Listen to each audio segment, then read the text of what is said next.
Всем привет! Сегодня у нас хорошие позитивные новости. Украинские беженцы в Австрии смогут получить вид на постоянное проживание вместо временной защиты. Это первая страна в Евросоюзе, которая официально выработала специальный, да, такой регламент, где украинские беженцы смогут вместо временной защиты, то есть перейти с временной защиты на постоянное проживание. Конечно же, там есть условия. Эта программа будет называться красно-бело-красная карта плюс, такое, да, длинное необычное название. Сейчас люди живут в Австрии по синей карте, да, это временная защита, как в Ирландии, например, желтый лист, да, то есть в каждой стране там по-своему называется. И это хороший, позитивный такой момент. Это первая страна Евросоюза, которая сделала это, сделала легально, да, присутствие, хочет сделать легальное присутствие украинских беженцев в Австрии, чтобы они работали уже постоянно, чтобы они могли прям продлевать. То есть это в прямом смысле уже ВНЖ, ПМЖ, кто как хочет называет это, да. Кто-то скажет, ну так в Польше, в Чехии там и в остальных восточноевропейских странах, да, тоже там уже продлевают, в Чехии тоже уже выдают. Мне, сразу говорю, не интересно ни Польша, ни Чехия. Почему? Расскажу про Польшу тем, что я наперед знал и знаю, и буду знать, и надеюсь, вы тоже это знаете, что поляки без украинцев, как и чехи, не смогут. Ясное дело, они любыми путями будут стараться оставить украинцев у себя в стране. Почему? Да потому что если уедут все украинцы с Польши и Чехии, кто там будет работать? Кто там буде працювати? Все поляки где? Правильно, Франция, Ирландия, Великобритания и дальше за бугор мы их провожаем. То есть никто за эти копейки не будет там работать, я имею в виду из Евросоюза. Поляки не будут работать по 12-16 часов на этих заводах. Да, они будут работать только, знаете как, в оранжевых жилетках и будут вам в желтых жилеточках, вам миньончикам, да, указывать, что и куда идти. То есть он будет просто сидеть там, пить кофе и указывать, иди туда, туда-сюда. То есть он будет бригадиром. А ты в желтой жилеточке, миньончик, будешь бегать по 12 часов за минималку, за вот эти вот копейки. Так что Восточную Европу я никогда не рассматривал для того, чтобы остаться там жить. А Польшу и Чехию тем более. Многие говорят, ностальгия, ты приехал в Польшу, в Чехию как к себе домой, как будто и не уезжал из Украины. Зачем мне это надо? Я хочу интегрироваться в нормальное общество, я хочу от этого всего отойти, хочу, чтобы мой сын вырос в новом, стабильном, демократическом, да, обществе и отошел немножко от всех вот этих устоев, которые у нас устоялись, да. А приехав в Польшу, зарплата маленькая, пахать надо 3 пота, чтобы с тебя сошло. И плюс наш менталитет, он мне не слишком нравится, так что одни минусы. Так что Польша нам не интересна, мы говорим сейчас про Австрию. Такое маленькое, да, отступление. Напишите ваше мнение, верно ли я говорю, либо что-то не так я сказал про поводу Польши, Чехии, Восточной Европы. И где вы бы хотели остаться, например, ну, или какая страна Евросоюза вас, да, какую вы бы рассматривали для того, чтобы остаться там жить. Также скандинавские страны тоже хороши. Канада, Америка, да, но там тоже есть свои нюансы, не все так гладко и круто, как это показывают люди в своих инстаграмах. Пока мы не начали, да, обсуждать эту тему более глубже, да, входить в нее, узнавать про нее. Пожалуйста, попрошу каждого, кто не подписан, подпишитесь, потому что мои ролики смотрят огромное количество людей, да, которые не подписаны просто на канал. Просто подписочка, колокольчик, лайк, комментарий, все, что от вас требуется. Спасибо большое за любое из этих действий, а мы продолжаем обсуждение того, что теперь украинцы в Австрии смогут подаваться, да, на новую карту, да, для проживания, то есть называется она красно-белая красная карта плюс. Что она будет давать? Она будет давать полное, да, ну, полностью вам дает весь спектр, да, того, что вы можете найти себе любую работу, какую вы хотите, проживать, где хотите в Австрии, то есть вы ни к чему там не привязаны, то есть вы свободный такой человек. Но есть, конечно же, свои условия. Австрия сейчас продлила защиту до 25 года, понятное дело, она продлит ее до 26 года, как того требует, да, Еврокомиссия. Подаваться на вот эту вот новую карту вы сможете с 1 октября 2024 года. То есть, смотрите, Вы можете податься в онлайн, там будет внизу ссылочка, вот я нажал уже, там тут нужно пройти опрос специальный, там, ну, опрос, да, и чтобы сразу было понятно, подходите вы под эти условия, либо нет. Э, Есть определенные, да, условия, ну, чтобы вы понимали, подаваться на эту карту, то есть, и что она вообще дает. Как поясняет в австрийском МВД, красно-белая красная карта плюс предусматривает право работы в Австрии. То есть вы можете работать в Австрии на любой работе без ограничений, нашли все без проблем. Хочешь быть банкиром, иди банкиром. Обычно выдается на год. Затем можно продлить на 3 года, а через 5 лет с этой картой можно будет получить разрешение на постоянное проживание в ЕС. Синяя карта это будет невозможно. То есть сейчас все живут, временная защита это синяя карта, это в Австрии, да, например, в Ирландии это желтый лист. То есть тут в прямом смысле механизм уже таков, что Австрия намекает на то, что просто так выдавать разрешение после временной защиты она не будет. Синяя карта, она максимально сужает ваши возможности, и с ней, да, если вы будете на ней находиться, никто вас не будет там за шиворот хватать и выкидывать за границу, за пределы Австрии. Нет. Просто вы не сможете найти работу, снять жилье и так далее, и вы сами просто уедете, ну, либо станете бомжом. Все, по-другому никак. А этот механизм подразумевает то, что вы будете интегрироваться. Вначале на год дали вам карту, потом на 3, а потом уже на 5, и вы можете уже оставаться, да, на постоянное проживание. Так этот механизм и работал до всех событий, до войны, до временной защиты. То есть все нормальные люди приезжали на работу, раз подавались, два, ты работаешь, потом компания подает на разрешение, вам выдают визу одну, вторую. То есть вы понимаете, да, потом временное проживание уже меняется на постоянное проживание. Так это и делалось. И вот Австрия показывает то, что вы должны соблюдать, да, определенные правила, чтобы остаться в этой стране. Следующее, есть возможность воссоединения семьи, да, но это так везде. Если ты уже получаешь ну, проживание в стране, да, постоянное, ты можешь потом привести свою семью. То есть жену, детей и так далее. Это нормальная практика. Сейчас это не работает. То есть по временной защите вы не можете воссоединиться там с семьей, там, либо родственников к себе, да, приволокти, привести там, то есть вы живете там в государственном жилье, да, говорите, у меня там, не знаю, двоюродный брат или родной даже брат, либо мама, она хочет ко мне приехать и жить со мной тут. Вам скажут, нет, она обязана там получить временную защиту, ее потом распределят куда-то. То есть ты не можешь выбирать. Здесь ты уже более самостоятелен. Право оставаться в Австрии после окончания временной защиты. Вот что самое интересное. Видите, сразу отдельным пунктом уже намекают. Ребята, если хотите оставаться в Австрии, хотите жить в нашей развитой, прекрасной стране, пожалуйста, получайте, подавайте с 1, если не ошибаюсь, с 1 октября, да, с 1 октября 2024 годика на новую карту для проживания. Ну, мы дальше прочитаем условия, какие должны быть у вас, да, требования к вам, чтобы вы получили эту карту. Мы сейчас говорим про то, что она дает, какие возможности, а внизу сейчас будет то, что вы должны сделать, чтобы австрийское государство вам выдало эту карту. И вот этот пункт просто право оставаться в Австрии после окончания временной защиты. То есть вы понимаете, вот это первый пример в Евросоюзе.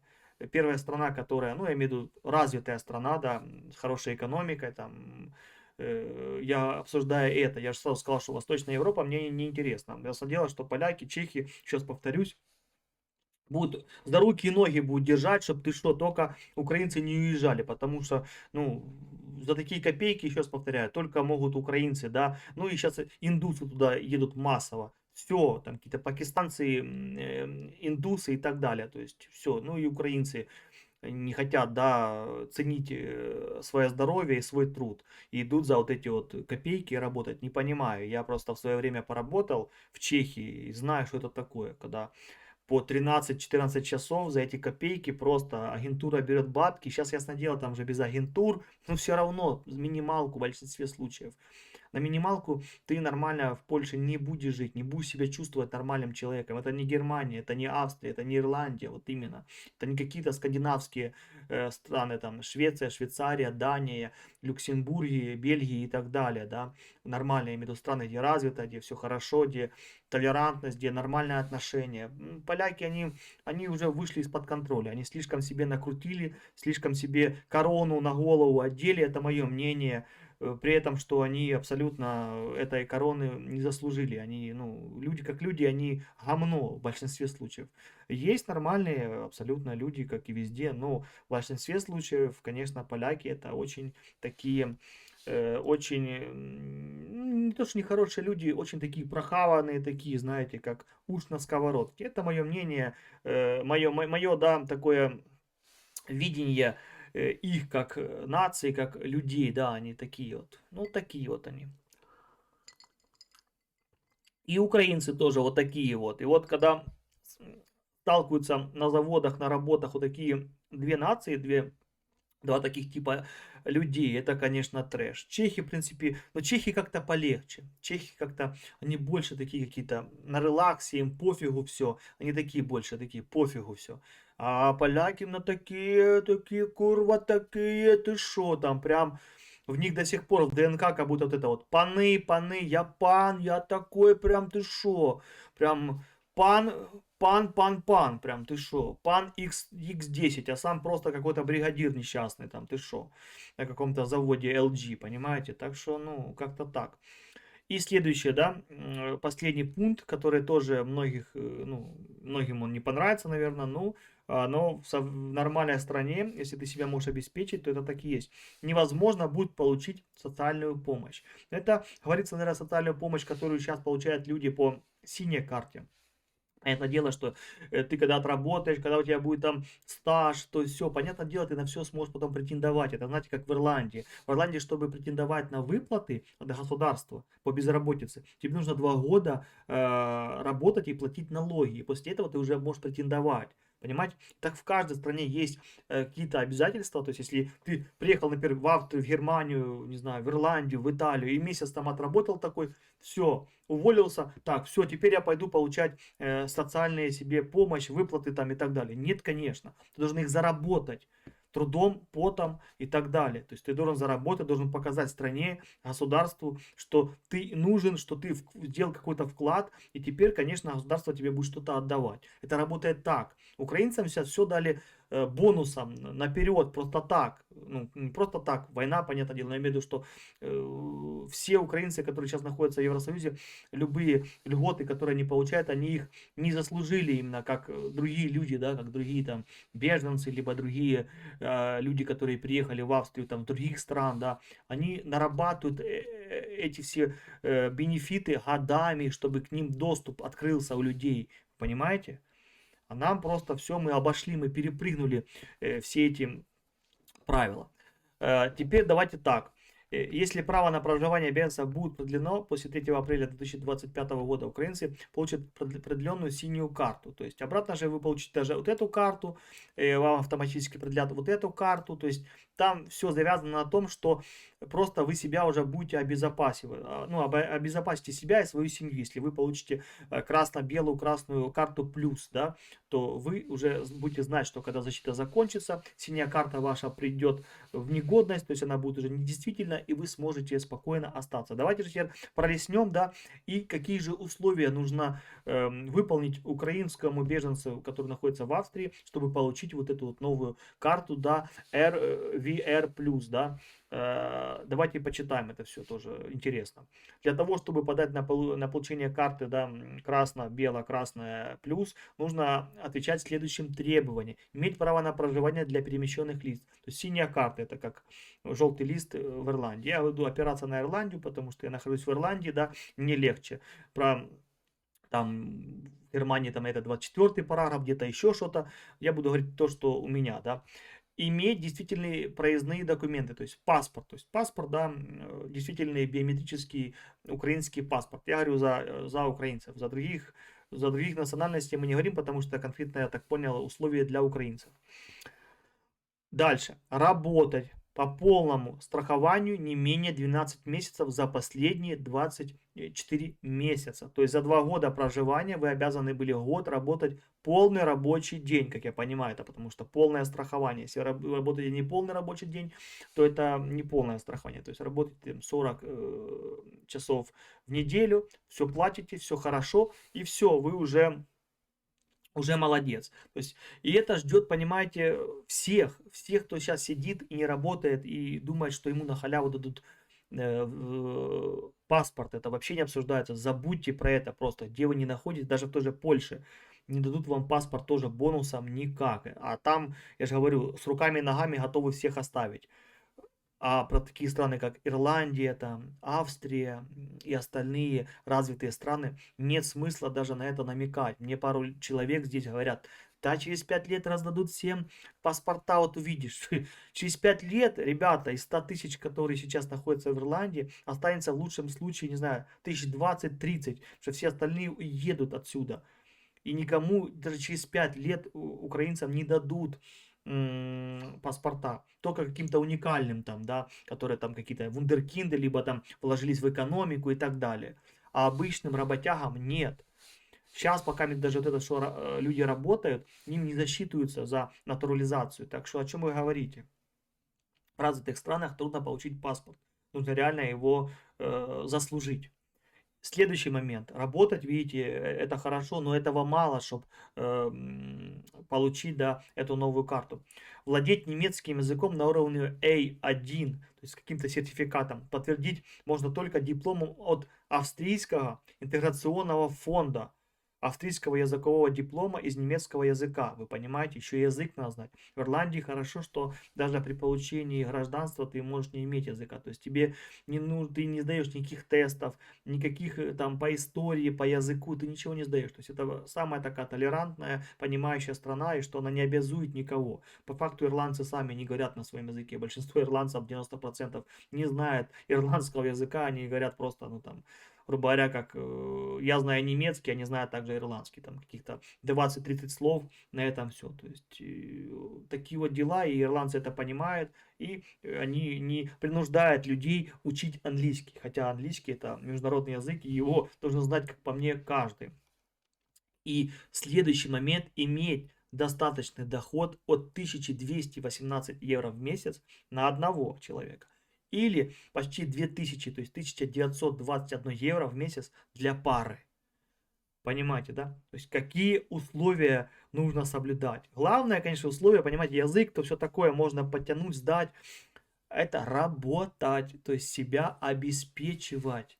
Я это говорю постоянно в своих видео, ну, обращаясь к украинцам в Ирландии, говорю, находите работу, работайте, то есть все. Все равно мечтают о том, что все будет просто так. Вот просто как вот в Африке идешь, банан растет на пальме. Ты взял его раз, сорвал и все. И то же самое люди думают, что так идут раз, опа, и карточка ARP. Ну, это карточка постоянного проживания, да, в Ирландии, еще раз. Раз на 3 года, раз на 5 лет, раз на 10 лет, раз и уже гражданство. Ну, и такого не будет. Хватит уже жить в вымышленном мире, да, розовых пони. Чтобы, так, стоп, чтобы украинцы могли узнать, отвечает ли они требованиям, разработан отдельный онлайн-помощник, который также доступен на английском и русском языке. Вот я его открыл, вот этот помощник, видите? Ваш шлях до червоно-біло-червоної карти плюс для переміщених осіб з України. Нажимаем. Раз. Вот, выбираете для одного человека, для семьи. Просто вы перемещены, и вот вы вот так вот ведете, видите, так, вымаете карту перемещенного совета, так, например, и вы пошли, вот, глянь, тут все уже написано, что вы должны сделать, сколько платили, сколько зарабатывали, туда-сюда, то есть в прямом смысле, к чему я эту новость рассказываю, к тому, что ребята, что это важные, обратно я рассказываю всегда такие какие-то важные, да, прецеденты, которые выходящие, страны, которые делают что-то первые для беженцев, какие-то новые правила вводят и так далее. И вот Австрия первая, которая ввела вот эту вот новую карточку, которую можно будет вот заказывать, да, с 1 октября, вы можете на нее подаваться, и она показала, да, то, что развитые страны будут требовать очень многого от украинцев, а не просто ты живешь, ну и живи, мы тебя продлим и так. Нет. Ты должен себя, во-первых, первое, самое главное, это себя обеспечивать. Кто-то скажет, ну можно податься на международную защиту, там ты все, пятое, десятое. Не забываем, что международную защиту могут не всем одобрить и не всем одобряют. Как вы знаете, уже многие страны уже вводят такую практику, как Венгрия, там, Швейцария, да, что принимает беженцев только из прифронтовых областей, с оккупированных областей, там, где ведутся либо велись боевые действия.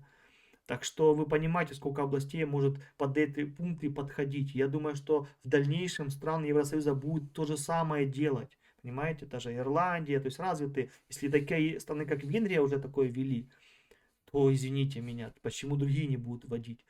И так что все готовьтесь к тому, кто хочет остаться в Европе, находите себе работу, открывайте бизнесы. То есть как-то, главное, снимайте жилье, во-первых, сами. То есть если вы снимаете жилье сами, вы уже сразу показываете, что вы можете себя обеспечить. Жилье, все, государство сразу понимает, что если у вас есть жилье свое, значит вы где-то работаете. Неважно, в Ирландии, в онлайне, блогер ты, влогер, брокер, кто хочешь. Это первое. Не сиди на шее у государства. Вот это главное, что вы должны знать. Вот такие новости. Напишите, если кто-то меня смотрит с Австрии, как вообще Австрия вам нравится, либо нет. Плюсы, минусы можете написать просто. Как вы считаете, правильно, что Австрия ввела такие правила? Нормальные ли они, доступные, либо слишком жесткие? Что тут, видите, язык нужно выучить. Пишите в комментариях ваше мнение по поводу вот этой вот новой, да, инициативы Австрии. Все-таки Австрия хочет оставить тех украинцев, если грубо говоря, тех, которые будут себя обеспечивать, которые не будут сидеть на попке ровно, будут работать, работать, работать на то, чтобы потом Австрия увидела, что ты достойный гражданин этой страны и в будущем дала тебе вид на жительство, да, а потом в светлом будущем, конечно же, гражданство. Всегда на связи.